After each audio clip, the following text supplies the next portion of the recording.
దయచేసి వినండి. రైలు నంబర్ 123737 కాకినాడ ఫోర్ట్ లింగంపల్లి కౌసంగి సూపర్ ఫాస్ట్ ఎక్స్ప్రెస్ మరికొద్ది సేపట్లో 3వ నంబర్ ప్లాట్ఫామ్ మీదకు వస్తున్నది.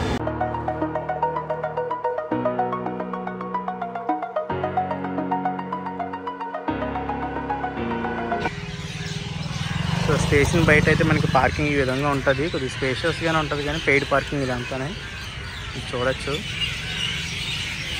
సో స్టేషన్ ఎంట్రన్స్ అయితే ఇది సింపుల్గా ఉంటుంది. స్టేషన్ పెద్ద హడావుడి ఏమి ఉండదు. ఇక్కడ బుకింగ్ కౌంటర్, అక్కడ రిజర్వేషన్ కౌంటర్ కూడా. ఇది ప్లాట్ఫామ్ నెంబర్ 1కి దారి.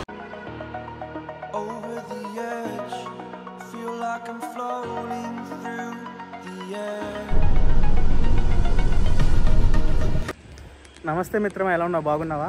ఐ హోప్ నువ్వు బాగున్నావు అనుకుంటున్నా.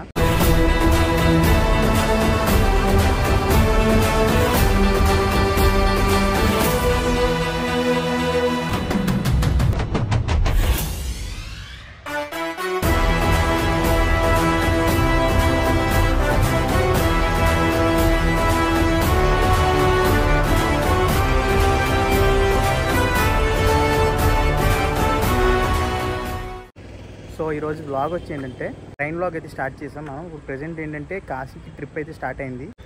సో ఇప్పుడు నేనైతే సోమవారం స్టేషన్లో ఉన్నాను. మనం వెళ్ళబోయే ట్రైన్ అయితే గౌతమి ఎక్స్ప్రెస్ కాకినాడ నుంచి స్టార్ట్ అవ్వి లింగంపల్లి అయితే రీచ్ అవుతుంది అది. సో ఈ బ్లాగ్ కూడా మీరు షేర్ చేస్తే నాకు ఎంతో హ్యాపీగా ఉంటుంది. కొద్దిగా మీరు షేర్ చేస్తారని కోరుకుంటున్నా. అండ్ కామెంట్ అంటే చూసిన ప్రతి ఒక్కరు లైక్ అయితే చేయండి. బ్యాక్ టు బ్యాక్ వీడియోస్ వస్తాయి ఇప్పుడు. ఎందుకంటే ఇక్కడ నుంచి కాశీ వెళ్ళి, కాశీ నుంచి షిరిడి నాసిక్ నుంచి హైదరాబాద్ మొత్తం రౌండ్ అండ్ గ్యాప్ లేకుండా తిరగాలన్నమాట. ఇప్పుడు తెలిసిపోద్ది మనలో ఎంత సత్తా ఉందో. అంతమానులు ట్రావెలర్ అంటాను కదా, మనలో ఎంత మాత్రం ఉన్నాడో తెలిసిపోద్ది. ఈసారి బ్యాక్ టు బ్యాక్ జర్నీస్ ఉంటాయి. కాశీలో కూడా 26 అవర్స్ ఉంటుంది అంతే స్టే మాది. క్లైమేట్ కూడా చాలా కూల్గా ఉంది. ఇదంతా మబ్బే మీకు కనబడుతున్నట్టుంది. ఇప్పుడు క్లారిటీగా ఉంటుంది. ఇదంతా మబ్బు, ఇది నార్మల్. ప్లాట్ఫామ్ నెంబర్ 1 మీద అయితే ఇలాగే ఉంటుంది ప్రెజెంట్. స్టేషన్లో మనకి లిఫ్ట్స్ కూడా అవైలబుల్ ఉన్నాయి. ఇది స్టేషన్ పైనుంచి వ్యూ. మా ట్రైన్కి అయితే ఇంకా 1 అవర్ టైం ఉంది. మోస్ట్ బిజియెస్ట్ రూట్ అనమాట ఇది.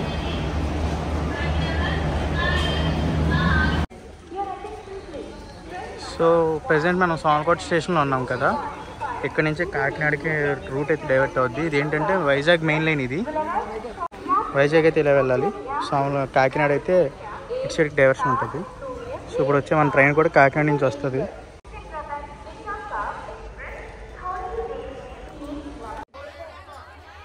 ఏమండి S2 ఏనా మన బోగి? S2 కదండి, S3. రండి ఎదురుకి వెళ్దాం. ఏదో టెక్కర్ నువ్వు పదరా, అలా చూసుకుంటూ పోతావు నువ్వు.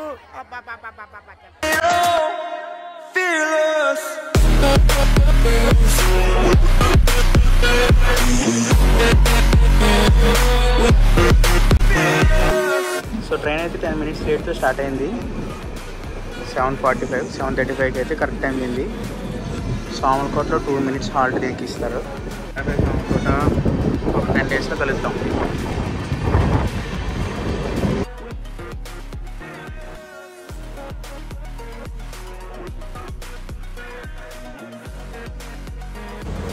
రాజమండ్రి స్టేషన్కి అయితే ఎంటర్ అవుతున్నాం. ఇప్పుడు అది కూడా జస్ట్ 10 minutes లేట్లోనే రన్ అవుతుంది. సో ప్రజెంట్ ప్లాట్ఫామ్ నెంబర్ 1కి అయితే వచ్చింది. ఇది మీకు లైట్ విజిబిలిటీ ఉంటే గోదావరి నది చూపిస్తా, లేదంటే జస్ట్ ఎంటర్ అవుతున్నది ఇవి చూపించేసి క్లోజ్ చేసేస్తా. ఇవి కొత్త LHB కోచెస్ కాబట్టి 130 km స్పీడ్ అయితే వెళ్తాయి. సో ఇప్పుడు మనం ఐకానిక్ డబుల్ డెక్కర్ బ్రిడ్జ్ మీదకి అయితే వెళ్తాం. మీరు 1 వేకి వాడతారు, వచ్చేవి అయితే మామూలుగా ఆర్చ్ బ్రిడ్జ్ వాడతారు. సో నైట్ టైం కనబడదు మ్యాక్సిమం మీకు, అందుకే అంటున్నాను ఎంట్రన్స్లో చూపించేసి క్లోజ్ చేస్తాను.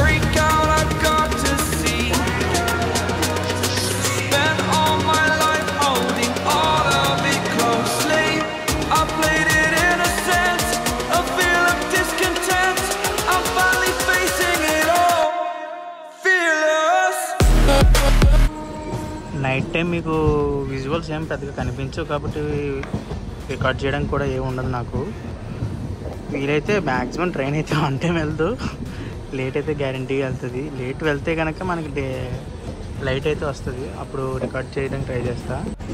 ఒకప్పుడు ఈ గేట్కి పెద్ద పేరు. హైదరాబాద్ వెళ్ళాలంటే ఇది ఒక రూటు. గేట్ దాటగానే నిడదవోలు స్టేషన్. ఇంకోటి ఇక్కడ డస్ట్బిన్స్ కూడా పెట్టారు. ఇది ఒక డస్ట్బిన్ అండ్ ఇది ఒక డస్ట్బిన్. డస్ట్బిన్స్ అయితే బాగానే పెట్టారు. అంటే ఇది ఏంటంటే ఓవర్నైట్ జర్నీ ట్రైన్ కాబట్టి ట్రైన్ అనేది నీట్గానే ఉంటుంది. అది డే టైం ట్రైన్ అయితే కనుక మనకి ఒక 2-3 స్టేషన్స్ వెళ్ళగానే ట్రైన్ పాస్ తర్వాత మనకి మ్యాటర్ అవుతుంది. ఓవర్నైట్ వెళ్ళే ట్రైన్ కాబట్టి కొద్దిగా అంతా క్లీన్గా నీట్గా అంతుంది. ఈ కోచ్ తయారైంది అయితే ఇంటిగ్రల్ కోచ్ ఫ్యాక్టరీ చెన్నైలో తయారైంది. అండ్ ఈ కోచ్కి అయితే మనకి డస్ట్బిన్స్ అయితే 2 ఉన్నాయి. అండ్ ఫైర్ ఎక్స్టింగ్విషర్ ఒకటి వచ్చారు, బాగానే అప్గ్రేడ్ చేశారు. ఇది కూడా డస్ట్బిన్ చూడొచ్చు. సింక్ కూడా మోడల్ మార్చారు. మీరు అలాగే దూరంగా అవతల కోచ్ చూస్తే అది కపూర్తలలో తయారైన కోచ్. అది 2 మిక్స్ చేశారనమాట. ఇది 2 ఒక చోట తయారైనవి కాదు. ట్రైన్ అయితే 10 o'clockకి ఏలూరు రీచ్ అయింది. ఇప్పుడు ఏలూరు నుంచి ఇది విజయవాడ వెళ్లకుండా డైవర్షన్ తీసుకుంటుంది. సో ఈ ట్రైన్ అయితే విజయవాడ అయితే వెళ్దు, గౌతమి ఎక్స్ప్రెస్. అదైతే గుర్తుపెట్టుకోండి.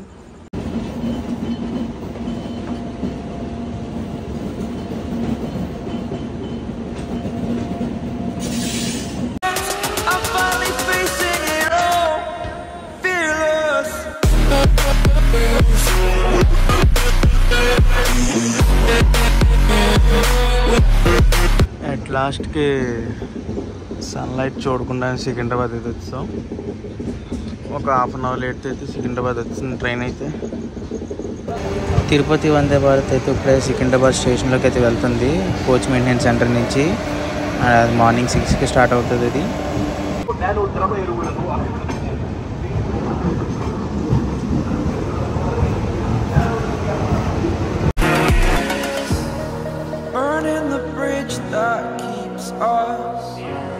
I'm here and I'm feeling fearless. Exaggerated, that's what you assume. The story's over now, I must conclude. I am conflicted, watching where I step still, hanging in the balance. So finally మా అన్నయ్య వాళ్ళ ఇంటికి అయితే వచ్చేసాను హైదరాబాద్లో. Morning 5:15 కల్లా train అయితే స్టేషన్కి వస్తుంది. ఒక 1/2 hour లేట్ అయిందంతే. ఓవరాల్ జర్నీ అయితే పర్లేదు. ఎవరైతే ఎక్కువగా ఏసీకి అలవాటు అయిపోతారో స్లీపర్ వాళ్ళకి కష్టం. అండ్ నైట్ టైం నాయిసెస్ కూడా ఎక్కువ వచ్చాయి కొద్దిగా. అంటే ప్లసెస్ మైనస్ 2 ఉన్నాయి. నైట్ టైం జర్నీ కాబట్టి ఓకే. అది డే అంతా కూర్చొని జర్నీ చేయాలంటే బెటర్ ఏసీ బుక్ చేసుకోవడం బెటర్. లాంగ్ జర్నీ ఏదైనా అంతే అనుకోండి. సో ఇదిగా ఈ వ్లాగ్లో అయితే ప్రజెంట్ అయితే ఇప్పుడు మా అన్నయ్య వాళ్ళ ఇంటి దగ్గర ఉన్నాను. ఇక్కడ నుంచి మళ్ళీ ఫ్రెష్ అప్ అయ్యి 9 o'clockకి ట్రైన్ ఉంది. అది వేరే వీడియోలో పెడతాను. ఇది ఒక వీడియో మామూలుగా వదిలేస్తాను ఇది. సో ఈ వ్లాగ్ కనుక నచ్చినట్లయితే మీకు లైక్ చేయండి, షేర్ చేయండి, మీ ఫ్రెండ్స్ అండ్ ఫ్యామిలీ మెంబర్స్కి షేర్ చేయించి వాళ్ళ చేత సబ్స్క్రైబ్ చేయించండి. See you, bye.